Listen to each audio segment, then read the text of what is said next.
தமிழகத்தில் அரசு கல்வி நிறுவனங்கள் அல்லது தனியார் கல்வி நிறுவனங்கள் ஆகியவற்றில் மாணவர்கள் கல்வி கற்பதற்கு எத்தகைய உதவிகள் கிடைக்கின்றன?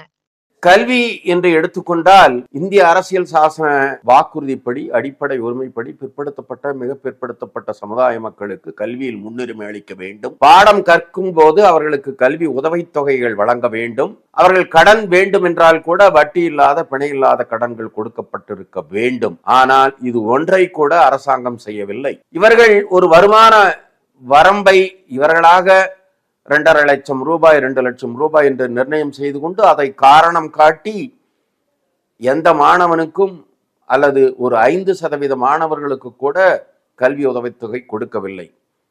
அதிலும் தனியார் சுயநிதி கல்லூரிகள் என்றால் கேட்கவே வேண்டாம். அங்கு ஸ்காலர்ஷிப் அல்லது கல்வி உதவித்தொகை என்ற பேச்சுக்கே இடமில்லை. இது கல்வியில் முன்னுரிமையும் இல்லை, உதவித்தொகையும் இல்லை. கல்வி கடன் வாங்கலாம் என்றால் அதற்கும் எந்த உதவியும் இந்த அரசு செய்யவில்லை.